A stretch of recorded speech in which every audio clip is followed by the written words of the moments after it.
स्वामी समर्थ अक्कलकोट महाराजांचा अवतार श्री दत्त परंपरेत चौथा मानला जातो। दत्त संप्रदायात ही परंपरा आपण ऐकूया। पुरातन काळात श्री दत्त ही विभूती होऊन गेली। अत्रि ऋषी आणि अनुसया यांचा पुत्र म्हणजे श्री दत्त गुरु हे होत। ऐतिहासिक दृष्टीने पाहता दत्त परंपरेतील पहिले सत्पुरुष म्हणजे श्रीपाद श्री वल्लभ होत। पूर्वेकडील प्रांतात पिठापूर येथे 14व्या शतकात त्यांचा जन्म झाला। त्यांनी आपला अवतार संपविताना पुन्हा भेटेन असे अभिवचन भक्तांना दिले आणि त्याचप्रमाणे ते पुढे नरसिंह सरस्वती या नावाने कारंजा नगर येथे त्यांच्या अवतार कार्याचा कालावधी इसवी सन 1378 ते 1458 हा आहे। त्यांनी गाणगापूर येथे श्रीपाद श्री वल्लभांच्या पादुकांची स्थापना केली। इसवी सन 1456 च्या सुमारास ते श्रीशैल यात्रेच्या वेळी कर्दळी वनातून गुप्त झाले आणि त्यानंतर सुमारे 300 वर्षांनी कर्दळी वनातून ते पुन्हा प्रकट झाले। तेच श्री स्वामी समर्थ अक्कलकोट महाराज होत। ऐतिहासिक दृष्ट्या ते तिसरे सत्पुरुष असून दत्ताच्या विभूती तत्वाचा ते चौथा अवतार मानले जातात। श्री दत्त संप्रदाय जनार्दन स्वामी, एकनाथ दासोपंत, माणिक प्रभू, नारायण महाराज, जालनकर, चिदंबर दीक्षित, वासुदेवानंद, सरस्वती उर्फ टेंबे स्वामी असे अनेक थोर सत्पुरुष होऊन गेले।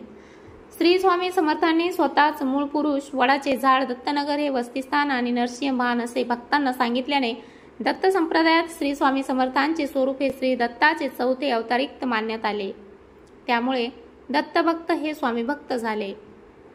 श्री दत्तात्रयांचे तिसरे अवतार म्हणून अक्कलकोटचे श्री स्वामी समर्थ मानले जातात।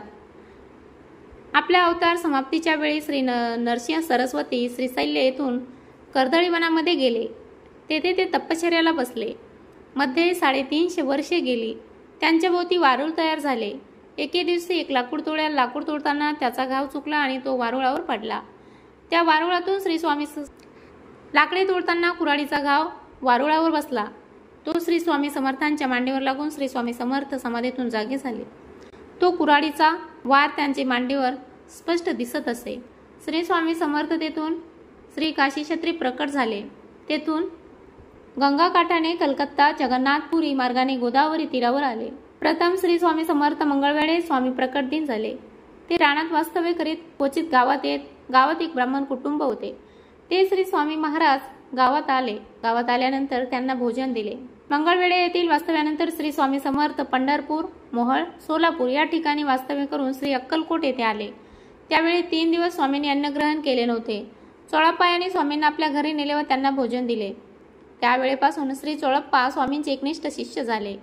चोळप्पांची घरातील मंडळी त्यांना एक वेडा घरात आणून ठेवला आहे असे म्हणत होते।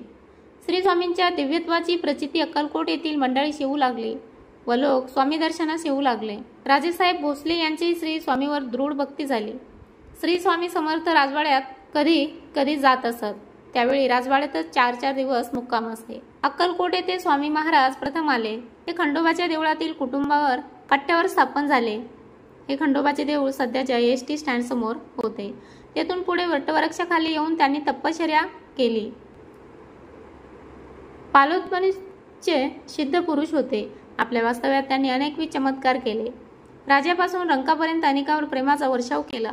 आपण यजुर्वेदी ब्राह्मण गोत्र काश्यप्य रास मीन असल्याचे माहिती त्यांनी स्वतः सांगितले आहे। शिष्यदृश्य श्री बाळप्पा व चोळप्पा यांच्यावरही त्यांची कृपा केली। श्री स्वामी समर्थांची कांती दिव्य तेजपुंज होती। शरीराचा वर्ण गोरा होता। ते अजानुबाहू होते। तेथून स्वामींनी संपूर्ण देशात सर्वत्र भ्रमण केले। विविध ठिकाणी ते विविध नावांनी प्रसिद्ध होते। नंतर ते मंगळवेढ्यात आले। त्यानंतर ते अक्कलकोट या ठिकाणी आले आणि शेवटपर्यंत तेथेच होते। सर्वसामान्य भाविक भक्तांना त्यांनी आपलेसे केले। सर्व जातीपातीचे, बहुजन समाजाचे आणि धर्माचे लोक त्यांच्या भोवती गोळा झाले। त्यांचे बाह्य आचरण काही वेळा बालकभावाचे तर काही वेळा अतिशय रुद्र असे। त्यांनी अनेकांचा अहंकार दूर केला। अनेकांना सन्मार्गाला लावले। ज्यांचा जसा अधिकार त्याप्रमाणे त्यांच्यावर कृपा केली। निर्भीडता, स्पष्ट वक्तेपणा आणि आत्मीयता यामुळे लाखो भक्तांना त्यांनी आपलेसे केले। त्यांच्या कार्यकाळात देशात इंग्रजांचा अंमल होता। इंग्रज शासनाच्या वटवरंड्यामध्ये जनता भरडत होती। तिचा आत्मसन्मान त्यांनी जागृत केला। त्यांच्या भक्तांमध्ये हिंदूप्रमाणेच मुसलमान, ख्रिश्चन इत्यादी धर्माचे लोकही सामील होते। त्यांच्या भोवती मोठा शिष्य परिवार तयार झाला होता। प्रत्येक शिष्याला त्यांनी त्यांच्या त्यांच्या शब्दानुसार कार्य दिले आणि परंपरेची पताका दिली.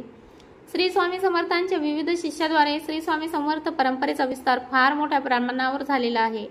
यातील प्रमुख शिष्य कोल्हापूरचे कुंभार स्वामी, पुण्याचे बीडकर महाराज, मुंबईचे श्रीनाथ महाराज, आळंदीचे नरसिंह सरस्वती, श्री शंकर महाराज, श्री वामन बुवा, श्री गुलाबराव महाराज, श्री केळकर बुवा, श्री स्वामी सूत, श्री आनंद भारती, श्री गजानन महाराज, श्री मोरेदादा, श्री आनंद महाराज हे आहेत. या शिष्याने विविध ठिकाणी श्री स्वामी समर्थांचे मठ स्थापन केले आहेत. तसेच श्री स्वामी मंदिरे आणि सेवा केंद्रे सुरू केली आहेत. श्री स्वामी समर्थांच्या अवतारी हकीकत त्यांच्या चरित्रकारांनी वर्णन केली होती.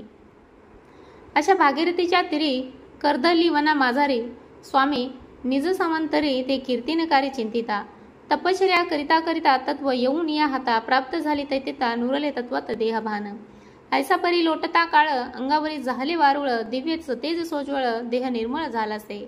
ऐसे स्थिती झाल्यावर काय घडत प्रकार व्हावे ऐका सादर सौख्य तारे तो आहे. लाकूड तोड्या एके दिनी सहज आला त्याच वनी वृक्षावरी घाव घालून झणी पाडिली टाळी पडताच सकळ ढासळून गेले वारुळ फार जुनाट मूर्ती सुज्वळ बाहेर तत्काळ निघाले. अजानु बाहू दिगंबर फाके तबोत्तिनी सुंदर जैसा पौर्णिमेचा निशाकार सर्व संचार आनंदी. श्री नरसिंह सरस्वती ज्या कर्दली वनात श्री स्वामींचे अवतरित प्रकटले. आपण कुठून आला या प्रश्नाला उत्तर देताना श्री स्वामींनी सांगितले, प्रथम आम्ही कर्दली वनातून निघालो. पुढे फिरत फिरत कलकत्ता वगैरे शहरे पाहिली. बांगलादेश हिंडून कालीदेवीचे दर्शन घेतले. गंगा तटाकाने फिरत फिरत हरिद्वार व केदारेश्वर पाहिले. पुढे आम्ही गोदा तटाकास आलो. गोदावरीचे स्नान करून हिंडत हिंडत हैदराबादेस गेलो. तेथे काही दिवस राहून नंतर पंढरपूर व बेगमपूर येथे जाऊन तेथून सोलापूर आलो. तेथे काही महिने राहून अक्कलकोटास आलो. तिथेच आहोत. श्री स्वामी महाराज मंगळवेढ्यात प्रकटले याविषयीचा ऐतिहासिक संदर्भ चरित्रकारांनी नोंदविला होता. 1760 स्वामी जगद्गुराचार्य प्रकटले. मंगळवेढ्यात साक्षात दत्त अवतारे. तेथून श्री माणिकप्रभूंच्या भेटीनंतर श्री स्वामी समर्थ अक्कलकोटास शके 1769 आरंभीस आले. श्रीमंत मालोजीराजे त्यांच्या वेळेस नुकतेच राज्यपदावर रूढ झाले होते. त्यांनी स्वामींच्या चरणी अपार श्रद्धा केली. श्री स्वामी समर्थांचे प्रकट वास्तव्य एकूण 40 वर्षे असून शके 1760 ते शके 1800 यातील 21 वर्षे त्यांनी अक्कलकोट येथे वास्तव्य केले. अक्कलकोट येथील त्यांच्या वास्तव्यास त्यांनी दत्त संप्रदाय बराच वाढविला. असे पाहत की दीनमी स्वामीराया परी पातली सिद्ध हा उद्धराया नसे अन्यत्र आता जगी या दिनाला समर्थ तुझ्या विना पार्थू कुणाला. एकदा कलकत्त्याचे इंग्रज बॅरिस्टर एक पारधीग्रस्त त्यांच्या दर्शनास आले असता आपण येथे कुठून आला तसा साहेबांनी भीत प्रश्न विचारला. तेव्हा स्वामींनी उत्तर दिले ते प्रथम आम्ही कर्दनीवनातून हिमालय येथे निघालो. पुढे फिरत फिरत हरिद्वार केदारेश्वर पाहिले. पुढे स्वामींनी गावाची तीर्थयात्रा शेकडो नावे घेतली. पुढे गोदा तटाक हिंडत हिंडत दक्षिण हैदराबादेस गेलो. तेथून मंगळवेढे पंढरपूर बेगमपूर मोहोळ सोलापूर या गावी राहत अक्कलकोटास आलो. अक्कल से खुदा पहिचानना या बोधवचनाने लोकांनी स्मृती राहावी म्हणून काय स्वामी अक्कलकोटास येऊन प्रकट झाले असा कोटीक्रम कोणी करतात कया. त्यांच्या चरित्रातील एका गोष्टीचा दाखला घेत एकदा कोणी मोगलातील श्रेष्ठ दर्जाच्या सैन्याने स्वामींच्या मठाशी येऊन क्यों ये अक्कलकोट से स्वामी कहाँ है असे विचारले. तेव्हा त्या स्वामीने नेहमीच्या फटकळ भाषेत उत्तर दिले, स्वामी बैठे है पर स्वामी अक्कलकोट पे है, ये क्या देखता है. स्वामीच्या उत्तराने ते सय्यद समजायचे ते समजून एकदम तटस्थ झाला. घटकाभर त्यांची उभ्या समाधी लागल्याप्रमाणे दिसून आले.